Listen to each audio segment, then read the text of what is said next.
5 August বিকেলে জুলাই ঘোষণাপত্র, বলছে প্রেস সচিব। এদিকে আওয়ামী লীগ অপকর্ম করতে চাইলে কোনো ছাড় পাবে না, বলছে স্বরাষ্ট্র উপদেষ্টা। আরও থাকছে শাহবাগে কাল বড় সমাবেশের প্রস্তুতি ছাত্রদলের। 5 আগস্ট বিকেলে জুলাই ঘোষণাপত্র, বলছে প্রেস সচিব। আগামী 5 আগস্ট বিকাল 5টায় গণ অভ্যুত্থানের সব পক্ষের উপস্থিতিতে জুলাই ঘোষণাপত্র জাতির সামনে উপস্থাপন করা হবে বলে জানিয়েছেন প্রধান উপদেষ্টার প্রেস সচিব শফিকুল আলম। শনিবার 2 আগস্ট দুপুরে নিজের ভেরিফাইড ফেসবুক পেজে এক পোস্টের মাধ্যমে বিষয়টি নিশ্চিত করেছেন তিনি। ফেসবুক পোস্টে প্রেস সচিব বলেছে, অন্তর্বর্তীকালীন সরকার জুলাই ঘোষণাপত্রের খসড়া চূড়ান্ত করেছে। আগামী মঙ্গলবার 5 আগস্ট 2025 সাল 5টায় গণ অভ্যুত্থানের সব পক্ষের উপস্থিতিতে জুলাই ঘোষণাপত্র জাতির সামনে উপস্থাপন করা হবে। এ বিষয়ে বিস্তারিত অবিলম্বে ঘোষণা করা হবে। এর আগে এদিন সকালে তথ্য এবং সম্প্রচার মন্ত্রণালয়ের আয়োজনে উপস্থিত পূর্ণ জাগরণের র্যালি শেষে সাংবাদিকদের সঙ্গে আলাপকালে তথ্য উপদেষ্টা সাংবাদিকদের জানিয়েছেন, বহুল প্রতীক্ষিত জুলাই ঘোষণাপত্র 5 আগস্টের আগেই প্রকাশিত হতে পারে। ঘোষণাপত্রের দিনক্ষণ সম্পর্কে আভাস দিয়ে মাহফুজ আলম বলেছেন, 5 আগস্টের মধ্যে আপনারা এটি দেখতে পারবেন। আজই হয়তো এর তারিখ ঘোষণা হতে পারে কিংবা এর আগেও এটি প্রকাশিত হতে পারে। তিনি আরো বলেছেন, জুলাই ঘোষণাপত্র যারা গণ অভ্যুত্থান করেছেন তাদের ভূমিকার একটি দালিলিক প্রমাণ থাক। আমরা কোনো আকাঙ্ক্ষা এবং ঐতিহাসিক পরিস্থিতির কারণে এখানে উপনীত হয়েছিলাম। কেন জুলাই গণ অভ্যুত্থান সংঘটিত হয়েছিল এবং আমরা কেন পথে যাত্রা করেছিলাম, এসব বিষয়েতে উঠে আসবে। এর আগে শুক্রবার দিবাগত রাত ফেসবুক পোস্টের মাধ্যমে তথ্য উপদেষ্টা মাহফুজুল আলম এবং স্থায়ী সরকার উপদেষ্টা আসিফ মাহমুদ সজীব ভুঁইয়া জুলাই ঘোষণাপত্র আসছে বলে নিশ্চিত করেন। আওয়ামী লীগ অপকর্ম করতে চাইলে কোনো ছাড় পাবে না, বলছে স্বরাষ্ট্র উপদেষ্টা। আওয়ামী লীগের কার্যক্রম যেহেতু নিষিদ্ধ, সেহেতু তারা কোনো অপকর্ম করতে চাইলে কোনো ছাড় পাবে না বলে সতর্কবার্তা দিয়েছেন উপদেষ্টা লেফটেন্যান্ট জেনারেল জাহাঙ্গীর আলম চৌধুরী। শনিবার রাজধানীর মোহাম্মদপুর থানা পরিদর্শন শেষে সাংবাদিকদের প্রশ্নের জবাবে তিনি এসব কথা বলেন। 5 আগস্ট ঘিরে দেশে কোনো শঙ্কা রয়েছে কিনা জানতে চাইলে উপদেষ্টা বলেছেন, আল্লাহ চাইলে কোনো ধরনের আশঙ্কা নেই। আপনারা যেভাবে সহযোগিতা করতে যাচ্ছেন তাতে কোনো আশঙ্কা নেই। আওয়ামী লীগ গুপ্তভাবে তাদের কার্যক্রম চালিয়ে যাচ্ছে, আমরা দেখছি সেখানে সেনাবাহিনীর এক কর্মকর্তাও জড়িত। তাদের কার্যক্রম বর্দ কি উদ্যোগ নেওয়া হচ্ছে?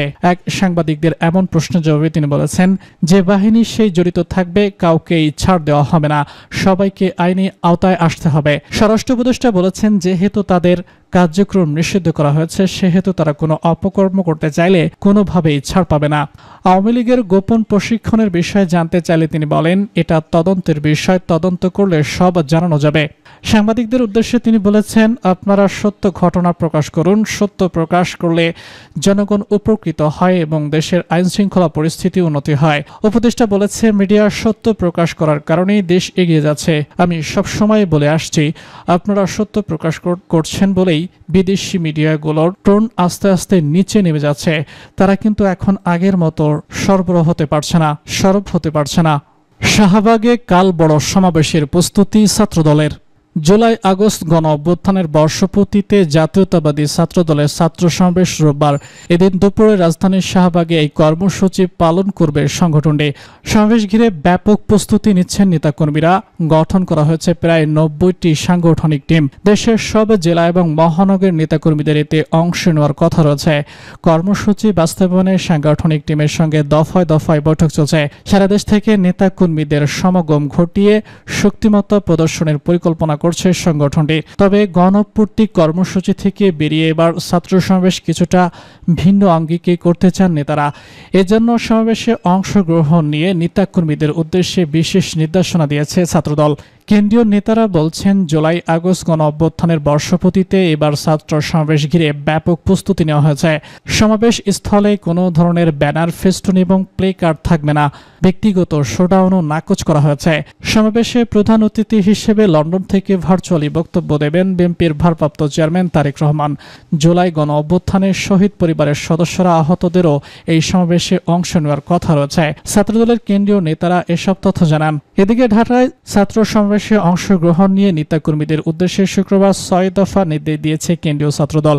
এর মধ্যে রয়েছে, সমাবেশে কোনো ধরনের ব্যানার, ফেস্টুন, প্লেকার্ড নিয়ে আসা যাবে না। সমাবেশের শুরু থেকে শেষ পর্যন্ত প্রত্যেক ইউনিটে থাকতে হবে কাটাবন মোড় থেকে আজিজ সুপার মার্কেট এবং পিজি হাসপাতালের মাঝের গলি দিয়ে হোটেল কন্টিনেন্টাল পর্যন্ত অ্যাম্বুলেন্স সহ জরুরি সেবায় নিয়োজিত পরিবহনকে চলাচলের সার্বিক সহযোগিতা করতে হবে। ছাত্রদলের নেতাকর্মীকে বহনকারী কোনো ইউনিটের গাড়ি কোনো অবস্থাতেই ঢাকা বিশ্ববিদ্যালয় এলাকায় প্রবেশ করতে পারবে না।